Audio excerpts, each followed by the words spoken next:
জয় নিতাই, জয় গৌরহরি বল। আজকে আমি লাইভে আসার কারণ হচ্ছে সমস্ত সনাতনীদের একটু সচেতনতামূলক দুটো কথা বলার জন্য। যে সমস্ত বিশ্বের যেখান থেকে আজকে আমার লাইভ দেখবেন এবং দেখছেন যারা, এবং যারা যোগ হচ্ছেন, এদের সমস্ত সনাতনীদের প্রতি আমার একটা আহ্বান এবং একটা বিনীত প্রার্থনা যে আজ 2-3 দিন ধরে কিছু মানে নামধারী সনাতনীরা যে উগ্রপন্থী যারা সনাতনকে নিঃস্ব করার জন্য, যারা প্রচারণা এবং সনাতন ধর্মকে ডিভাইড করার জন্য এবং ভাগ করার জন্য উঠে পড়ে লেগেছে। আমার কথা ছিল যে আমরা সনাতন ধর্ম অবলম্বনকারী যারা একটু ছোট সনাতন ধর্ম নয়, বৃহত্তম সনাতন ধর্ম, বহুবিধ মত পথ থাকতে পারে। কেউ বৈষ্ণব, কেউ মতুয়া, কেউ শৈব, কেউ শাক্ত, কেউ গানপত্য, কেউ অন্য মতেও থাকতে পারে, বিভিন্ন রকম থাকতে পারে। এটা হচ্ছে ভজনের বিষয়ে আভ্যন্তরীণ ব্যাপার, এটা যার যার ঘরে বসে ভজন। আর আমাদের ধর্মটা হবে সনাতন। এটার উপরে আলোচনা করতে গিয়ে একটা জায়গায় একজনরা বলেছেন যে আমাদের আলাদা ধর্ম চাই, মতুয়া ধর্ম চাই।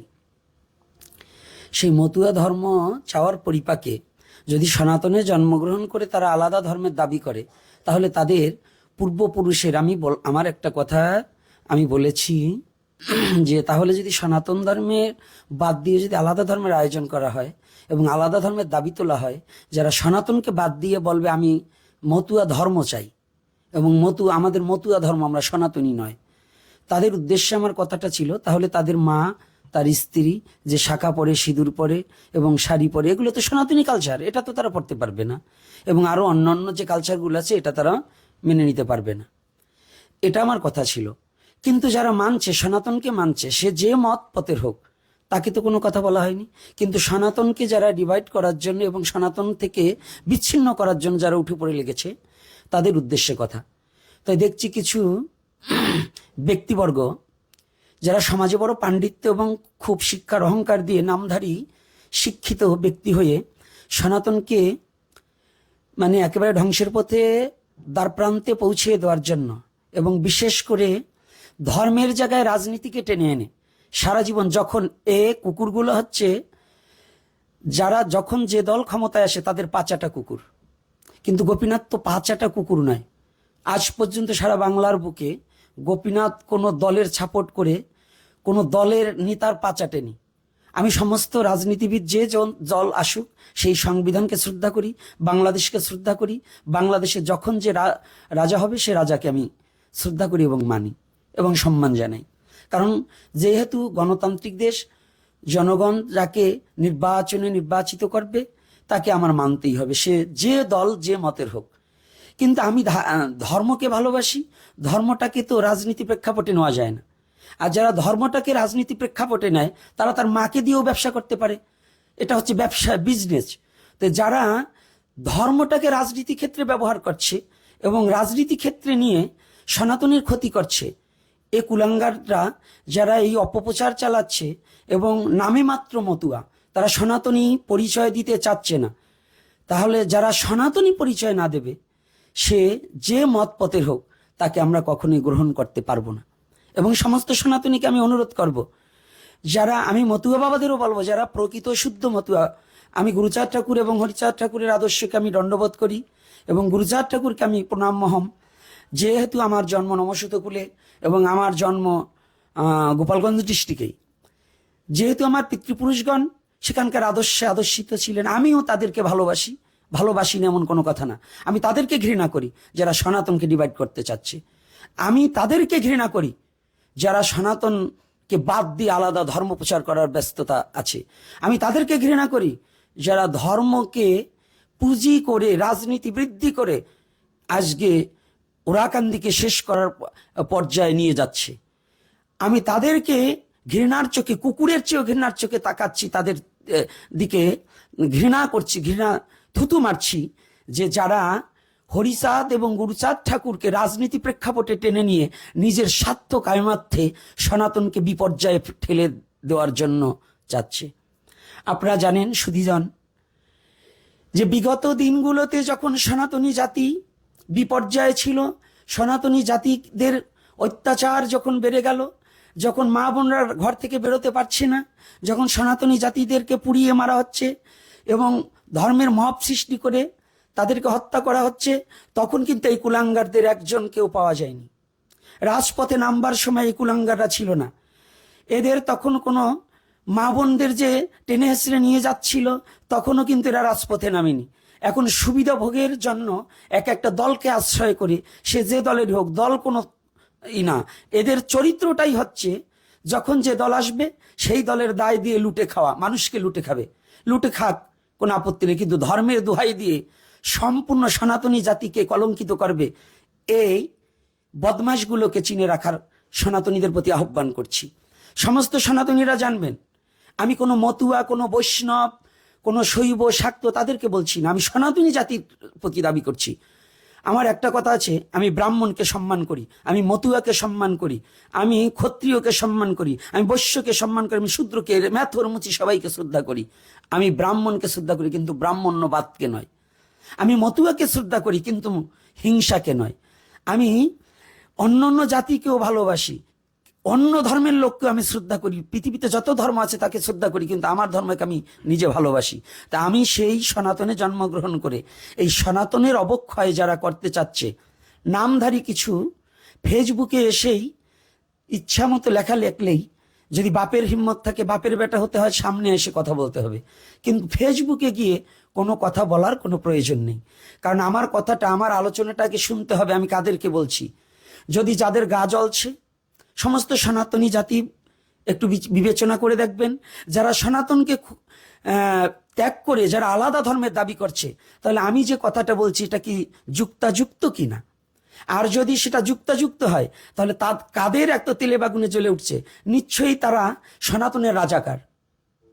তারা সনাতনের রাজাকার, সনাতনকে ধ্বংস করার জন্য জন্মগ্রহণ করেছে। এরা ন গুরুচাঁদকে মানছে না, এরা হরিচাঁদ ঠাকুরকে মানছে না, এরা তাদের বংশাবলীকে মানছে না, এবং হরিচাঁদ গুরুচাঁদদের বংশাবলীকেও তারা তুচ্ছ। ত্রিশূল আর নিশান নিয়ে কথা তুলছে, না না, এটা আমার ভুল সিদ্ধান্ত। আমাকে নিয়ে যে বাজে মন্তব্য করা হচ্ছে, ত্রিশূল দেবে না, নিশান দেবে, এটা তাদের আভ্যন্তরীণ ব্যাপার। কিন্তু আমার কথা ছিল যে এটা নিয়ে ঝগড়া বিবাদ করাটা সঠিক নয়। পদ্মনাভ বাবু এবং সুব্রত বাবু এবং ওই ঠাকুর বংশে যারা আছেন, তিনরা মিলেমিশে ফেসবুকে এই বদমাশদের আলোড়ন সৃষ্টি করতে না দিয়ে নিজেরা মীমাংসা হয়ে মিডিয়া জগতে দেওয়ার কি প্রয়োজন ছিল? ত্রিশূল দেবে না, নিশান দেবে না, ডঙ্কা দেবে না, যে বদমাশগুলো করছে ওদের বাড়িতে গিয়ে বাস নিয়ে নেবে, এটা তো আমাদের দেখার প্রয়োজন না। আমার প্রয়োজন হচ্ছে একটা, যে সনাতন ধর্মে আমরা যেন ডিভাইড না হই, আমরা যেন ঝগড়া করে নিজেদের মধ্যে যেন কলহল সৃষ্টিটা করি, কিবা মতুয়া, কিবা বৈষ্ণব, কিবা কৃষ্ণ ভক্ত, কিবা গৌর ভক্ত, আমাদের মধ্যে যেন কোনো ঝগড়া বিবাদ না সৃষ্টি হয়। আমার কথা ছিল যে নিশান হোক আর ত্রিশূল হোক, এটা নিয়ে আমাদের সাধারণ ভক্তদের মাথা ব্যথা করা উচিত নয়। ওখানে ঠাকুর বংশে যারা আছে, ঠাকুরাই বুঝবেন তাদের বাড়ি কি করে সুসজ্জিত করবে। আমরা 2 টাকা, 2 লাখ টাকা, 5 লাখ টাকা দিয়ে কি ঠাকুর বাড়ি কিনে ফেলেছি? আমরা বলছি ঠাকুর মন্দির তাদের না, মন্দির আমাদের টাকায়। আরে চিনি আমার, লবণ আমার, জল আমার, গিলাস আমার, আপনি 1 ফোঁটা লেবুর রস দিয়ে শরবত আপনার করে ফেলতে চাচ্ছেন। হ্যাঁ, এটা পাইছেন কি? যারা বলছেন যে কেউ দাবি করবে এটা শিব মন্দির, ও বাড়ি তো বৈষ্ণবেরই বাড়ি, ও বাড়ি রামকান্তের বাড়ি, ও বাড়ি যশোমন্তের বাড়ি, ও বাড়ি হরিচাঁদ ঠাকুরের বাড়ি, ওটা গুরুচাঁদ ঠাকুরের বাড়ি। রাস, দোল, জন্মাষ্টমী সব হয়, হরিনাম হবে, আমিও হরিনাম করব। এবং সবাই সনাতনী ডিভাইড করার চিন্তা না করে, সনাতনী ধর্মকে আলাদা না করে আমরা একত্রিত ঘোষণার কথা বলছি। এজন্য যাদের গা জ্বলে, তাহলে এই সনাতনী জাতি বুঝুক যে কারা সনাতনকে চায় আর কারা সনাতনকে চায় না, কারা সনাতনকে নিয়ে ছিনিমিনি খেলছে। সনাতনের বিপদে, সনাতনী জাতি যখন বিপদে পড়ে, কারা রাজপথে আসে, কারা আসে না, কারা মৃত্যুকে পরোয়া না করেও যারা হাজত পর্যন্ত খাটছে রাজি, যারা মৃত্যুকে ভয় না পেয়ে রাজপথে লড়েছে, তাদেরকে নিয়ে বাজে মন্তব্য করা হচ্ছে। আজকে তাদেরকে নিয়ে বিভিন্ন ধরনের কথা বলা হচ্ছে। কেন? এটা কি আসলো গেল? যেখানে কথাটা বলা হয়েছে যারা সনাতন ধর্ম বাদ দিয়ে আলাদা ধর্মের দাবি করবে, তারা শাঁখা সিঁদুর পড়তে পারবে না, তাদের মা স্ত্রী তাদেরকে শাঁখা সিঁদুর পড়াতে পারবে না, কারণ ওটা তো সনাতনের কালচার। তাহলে তুমি যদি আলাদা দাবি করো তাহলে তোমার আলাদা ভাবে চলতে হবে, আলাদা খাদ্য খেতে হবে, আলাদা মন্দির, ওই রকম সনাতনী মন্দির হবে না। নিশান তো শুধু আজকের নয়, মহাপ্রভু যখন নগর কীর্তন করেছিল তখনও নিশান ছিলেন। নিশানকে অবজ্ঞা করার মতো যোগ্যতা কারো নেই। বৈষ্ণব, মতুয়া, শৈব, শাক্ত সবারই নিশান আছে। নিশান নিলে কি হয়েছে? রাম ভক্ত যারা, রামানুজ যারা, তারাও নিশানকে ব্যবহার করছে। এটা নিশান আর ত্রিশূলের কথা নয়। স্বল্প বুদ্ধি সমাপন্নতা ত্যাগ করে একটা সঠিক ছত্র ছায়ার মধ্যে আসার আহ্বান করেছিলাম। আমি এখনো বলছি, বাজে মন্তব্য না করে শুধরাবার সময় আছে, শুধরিয়ে যান। যারা বাজে মন্তব্য করছেন এবং বাজে স্ট্যাটাস দিয়ে নিজেকে বড় নায়ক মনে করছেন, আপনি নায়ক নন, আপনি খলনায়ক। শকুনি, আপনি কৌরব বংশ এবং পাণ্ডু বংশটাকেই শেষ করতে বসেছেন, অর্থাৎ ঠাকুর বংশকে দু ভাইকে দিয়ে এমন পুশিং দিয়ে রাজনৈতিক প্রেক্ষাপটে ঠাকুর বাড়িটাকে ধ্বংস করার, আপনি যারা এটা চাচ্ছে তারা বহিরাগমন এজেন্ট, তারা দালাল এবং পাচাটা কুকুর, তারা সনাতনীর শত্রু। তারা ঠাকুর বাড়িকে ধ্বংস করার জন্য এগিয়ে আসছে, যারা যাতে সুব্রত ঠাকুর এবং পদ্মনাভ বাবুকে, দু ঠাকুর মহাশয়কে ইন্ধন জুগিয়ে তারা আমাদের এই ঐতিহ্য এবং অস্তিত্বকে ধ্বংস করার জন্য এরা নিশ্চয়ই বহিরাগমন, বহির্বিশ্বের কোনো দালাল কাজ করছে, দালালি করছে। এরা কখনো সনাতনীর কাজের জন্য নয়, এরা মতুয়া নামের জন্য নয়, এরা সনাতনী ধর্মের জন্য নয়, এরা কোনো ধর্ম প্রচারক নয়। এরা নিজেদের স্বার্থ কায়েমত্বে রাজনৈতিক প্রেক্ষাপট বারে বারে টেনে আনছেন। আমাদের বর্তমান মাননীয় প্রধানমন্ত্রী তারেক জিয়াও তিনি আমাদের সম্মানী ব্যক্তি, তাকে টানার সাথে এখানে কোনো ব্যাপার আসতে পারে না। এটা আমাদের আভ্যন্তরীণ ধর্মীয় ব্যাপার। ধর্মীয় ব্যাপারে কোনো রাজনৈতিক কথা আসবে না। যার যে দল ভালো লেগেছে সেই করেছে, যখন যে দল যে করেছে। কিন্তু আমরা সাধু, আমি কোনো দলের একজন, কোন রাজনৈতিক, কি বিএনপি, কি আওয়ামী লীগ, কি জামাতি পার্টি, কি হেফাজত, কি জাতীয় পার্টি, আমি গোপীনাথ আজ পর্যন্ত কোন দলের ছাপটার এবং কাউকে ভোট দেওয়ার কথা বলিনি। কিন্তু যারা বড় বড় লাফাচ্ছে, এগুলো পাচাটা কুকুর, দালাল। এ দালালগুলো বহির আগমন দালাল। এরা যাদের অস্তিত্ব রাখবার জন্য যারা লুটে খাচ্ছে ধর্ম নিয়ে। আমি সমস্ত সনাতনীদের কাছে অনুরোধ করছি, আপনারা সোচ্চার হন, এ দালাল থেকে সাবধান। বাজারে আগে সাইনবোর্ড ছিল কুকুর হইতে সাবধান, আর এখন বর্তমান ধর্ম ব্যবসায়ী যারা ধর্মকে নিয়ে রাজনীতি প্রেক্ষাপটে খাটিয়ে সাধারণ জনগণকে রাজনীতির প্রলোভন দেখিয়ে মাথা মোটা এই কিছু লোক আছে, এদের পিছনে ঝুঁকে পড়ছেন।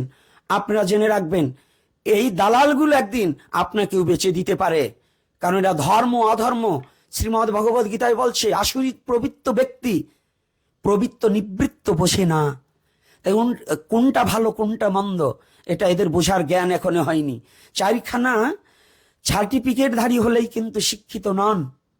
আপনি জেনে রাখবেন, যাদের লাগবে আজকে লাইভটা, যাদের হৃদয়ে রক্তক্ষরণ হবেন, আজকে আমার কথাটা আমি জানাতে চাই সমস্ত সনাতনীদের। আমি কোনো মতুয়া নই, আমি কোনো বৈষ্ণব নই, আমি কোনো শৈব নই, আমি কোনো শাক্ত নই, আমি কোনো গানপত্য সৌর নই। আমি সনাতনী হিসাবে কথা বলছি, আমি একটা সনাতনের ছেলে, আমি সনাতন হিসাবে কথা বলছি যে এখনো সময় আছে, আমরা এক ধর্ম সনাতন। আপনার ভজন ঘরে বসে, কিন্তু বাহিরে সনাতনী আমরা একজন অপরের বিপদের সময় পাশে দাঁড়াতে হবে। কিন্তু রাজনীতি প্রেক্ষাপট টেনে এনে সনাতনকে বিপদে যারা ফেলবে, তাদেরকে বিন্দুমাত্র বাংলাদেশের সনাতনী জনগণ ছাড়বে না। তাদের নেড়ে কুকুরের মতো রাস্তায় পেলে তাদের পিটাতে হবে, এবং তাদেরকে রাস্তায় ফেলে তাদেরকে এই বাংলাদেশ ছাড়াতে হবে, কারণ ওরা কখনো বাংলাদেশের নয়। বাংলাদেশি যদি হতো তাহলে বাংলাদেশের সনাতনীর ক্ষতি করতে পারতো না এরা, আর এরা বাংলাদেশের ক্ষতি করার জন্য ক্ষতিকারক প্রয়োজন। তাই আমি করজোরে অনুরোধ করছি, যারাই মতুয়া বাবা হন, বৈষ্ণব বাবা হন, শৈব শাক্ত যারাই যে মতেই আছেন, আমি কোনো মতকে কটাক্ষ করছি না। আমার একটাই কথা, সনাতনকে যারা ডিভাইড করতে চায়, সে যে হোক, আমার বাবা হলেও তাকে কোনো ছাড় দেওয়া হবে না। সনাতনকে যারা ভাগ করতে চাচ্ছে, সনাতন ধর্মকে আবার যারা ভাগ করতে চায়, মহাপ্রভু বলেছিলেন, বেদ না মানিয়া বুদ্ধ হইলেন নাস্তিক। যারা বেদকে স্বীকার করবে না, বেদে নাকি শুধু চোষণ করা আছে, ব্রাহ্মণ্যবাদ আছে। মিথ্যা কথা। এ চোরেরা বেদের সারমর্মই বোঝে না। এ চোরগুলো কতগুলো চোর ধর্মের অপব্যাখ্যা করে সাধারণ জনগণকে বিভ্রান্তির পথে নিচ্ছে। সনাতন ধর্ম কখনো কাউকে ছোট করে দেখা না। এই বোকাগুলো এতটুকু বুদ্ধি নেই যে এই পূর্বপুরুষ মহাজনরা কত নিকৃষ্ট ব্যক্তিকে, আমার মহাপ্রভু চাঁদকাজিকে বুকে জড়িয়ে ধরেছে, হরিদাসের জন্য মহাপ্রভু বন্ধক পর্যন্ত থেকেছে। এ চোরগুলোকে সে চৈতন্য চরিতামৃত পড়েনি? নিশ্চয়ই এরা জ্ঞান পাপী। এই জ্ঞান পাপীদের মুক্তির জন্য গুরুচাঁদ ঠাকুর যে শিক্ষার ব্যবস্থা করেছিলেন, এখন আমার দৃঢ় বিশ্বাস হচ্ছে গুরুচাঁদ ঠাকুর যেটা চেয়েছিলেন এই দুরাচারদের দ্বারা সেটা হলো না। এই দুরাচারীরা শুধু হিংসার অনল প্রজ্বলিত করে মানুষে মানুষে ভেদাভেদ সৃষ্টি করে নিজেদের মন কল্পিতভাবে চলার জন্য চেষ্টা করছে। এই বাংলা, এই পৃথিবীতে যদি মতুয়া ধর্মকে, আমার গুরুচাঁদ ঠাকুরকে যে না মানে, আমি তাকে মতুয়া হিসেবে মানি না। আর গুরুচাঁদ ঠাকুরের আদর্শ যে না মানে, সে কখনো মতুয়া নয়। এদের মন কল্পিত কিছু কিছু কথা বের করে মতুয়া ধর্মের মধ্যে, মতুয়া ভক্তদের মধ্যেও একটা ডিভাইড সৃষ্টি করে কিছুদিনের মধ্যে এরা চাবে, যেমন একটা গোমাতা দেহ রাখলে আগে ভাগারে ফেলে দিলে শকুনের খুব আমদামি হতো। এরা চাচ্ছে এই ঠাকুর বাড়িতে একটা ক্রন্দল সৃষ্টি করে রাজনীতি প্রেক্ষাপট ঢুকিয়ে দিয়ে একটা মৃত্যুর বন্যা বইয়ে এই শকুনেরা লুটে খাবে, এরা নিজেরা রাজত্ব কায়েম করবে। তাতে আমি সনাতনী জাতির কাছে আমি সুদৃঢ়ভাবে প্রার্থনা করছি, হাত জোর করে এই শকুনের হাত থেকে নিজেদের স্বধর্ম বাঁচান এবং নিজেরা মিলেমিশে থাকুন। এবং আমি পরিশেষে পদ্মনাভ বাবা এবং সুব্রত বাবার প্রতি আমার অনুরোধ থাকবে, আপনারা ঠাকুর বাড়ির দায়িত্ব কোনো সাধারণ পাবলিকের কাছে ছাড়বেন না। আপনারা মীমাংসা হয়ে ঠাকুর বাড়ির ঐতিহ্য আপনারা রক্ষা করুন, কিন্তু এই কুলাঙ্গারদের হাতে ছেড়ে দিয়ে আপনাদের ঐতিহ্য সম্মান, আজকে যারা একজন আর একজনের বদনাম ঠাকুর বংশের, আপনার বংশের ছেলের বদনাম আপনার কাছে বলবে, কালকে আর একজন আপনার বদনাম আর একজনের কাছে বলবে। এ কুলাঙ্গারদের স্বভাব হচ্ছে এরা দুমুখ সাপ, যখন যেখানে সুবিধা পাবে খাবে। এরা খাওয়ার জন্য এসেছে, এরা ভক্ত নয়। এরা দেখুন যত বিপদে পড়বে জাতি, এরা একটাও বেরোবে না, শাখা চুরি পরে ঘরে বসে থাকবে। কিন্তু এরা হিজড়ার দল। এরা নিজের জাতির সাথে যেটা পারে, অন্য অহিন্দুরা যখন এই জাতির প্রতি অ্যাটাক করে তখন এই হিজড়াগুলোকে পাবেন না খুঁজে। কিন্তু এরা পারে কি, নিজের জাতির সর্বনাশ ডেকে আনতে, নিজের ধর্মকে ভাগ করার জন্য। তাই আমি অনুরোধ করছি, যারা আমার লাইভটাকে দেখছেন, আমি প্রতিটা ভক্তের কাছে অনুরোধ করব, আমি আবারও ভিক্ষা চাচ্ছি, সনাতনী জাতিকে রক্ষা করুন। আর এই কুকুরদের হইতে সাবধান, এই শকুনদের, মরা খাওয়া শকুনদের হতে ধর্মকে রক্ষা করুন, না হলে পথে কাটতে হবে। ও শকুনের দল তো বিদেশি এজেন্ট, ওরা টাকার কাছে সব পরাভূত, ওরা টাকার কাছে নিজেকেও বিক্রি করে দিতে পারে। আমি গোপীনাথ টাকার কাছে বিক্রি হওয়া লোক নয়। যারা টাকার কাছে নিজেকে বিক্রি করে তারা পতিতার চেয়ে অধম। তা যারা নিজের স্বার্থ কায়েমার্থে নিজের ধর্মকে জলাঞ্জলি দিতে চায়, এরা পতিতার চেয়েও নিকৃষ্ট। তাই এই পতিতাদের হাত থেকে আপনার সন্তানকে রক্ষা করুন, আপনাদের জাতিকে রক্ষা করুন। আমি কোনো মতপথকে বলছি না, আমি সনাতনী জাতি হিসাবে আমি কথা বলছি, আমি কোনো মতপথ সম্বন্ধে কথা নয়। সেদিন আমার কথাটা এটাই ছিল, সেটাকে হয়তো কেউ অন্যভাবে প্রচার করেছে, কিন্তু আমার কথাটা ছিল যারা সনাতনকে ডিভাইড করতে চায়, সে যে ভজনের অধিকারী হোক, যে আকাশ দিয়ে উড়িয়ে গেল তাকে আমি মানি না, যদি সনাতনকে কেউ না মানে। আমার এটা কথা। তাহলে যদি তারা মনে করে যে আমরা সনাতনকে মানছি না, আর যদি তারা সনাতনকে মেনে থাকে, তাদের তো গা জ্বলার কথা নয়। তাদের গা জ্বলবে কেন? তারা সনাতন মানুক। সনাতন মানলে আমি তাকে প্রণাম মহম, সে যে মত পথ হোক। আর যদি সনাতনকে না মানে, আমি তাকে প্রণাম করি না, এবং তাকে আমি মানে পিতার অবাঞ্ছিত সন্তান মনে করি। যারা সনাতনকে ডিভাইড করতে চায়, যারা সনাতনকে ভালো না বেশে নিজের মন কল্পিত পথ মত প্রচার করতে চায়, যারা মন কল্পিত ভাবে যারা নিজেদের জাহির করতে চায় এবং সমাজে প্রতিষ্ঠিত করতে চায়, আমি তাদের পিতার অবাঞ্ছিত সন্তান মনে করি। কারণ তারা কখনোই ভালো হতে পারে না নিজের ধর্মকে পরিত্যাগ করে এবং ধর্মকে আলাদা করে দিয়ে। এটা আমি অনুরোধ করব। আমি পরিশেষে আমি সবাইকে অনুরোধ করছি, দল মত নির্বিশেষে, কিবা বৈষ্ণব, কিবা মতুয়া, কিবা শৈব, কিবা শাক্ত, সবার কাছে আমি করজোরে প্রার্থনা জানাচ্ছি যে আমরা সনাতনী, সনাতনের প্রতি যদি কেউ আঙুল তুলে কথা বলে, ওই আঙুল উঁচু করে রাখতে দেওয়া যাবে না। সমস্ত সারা বিশ্বের সনাতনী এক হও, আর এই ধর্ম দালাল থেকে দূরে থাকুন, এবং এই ধর্ম ব্যবসায়ী থেকে, ধর্মকে নিয়ে যারা রাজনীতির প্রেক্ষাপটে যারা দালালি করছে, এই দালালগুলো থেকে সাবধান থাকবেন। আমি এরপরে আবার 2-1 দিন পরে লাইভে আসব। ভালো থাকবেন সবাই, যে যেখানে আছেন নিরাপদে থাকুন। জয় নিতাই, দালাল হতে সাবধান থাকবেন। জয় নিতাই, জয় গৌর হরি বল।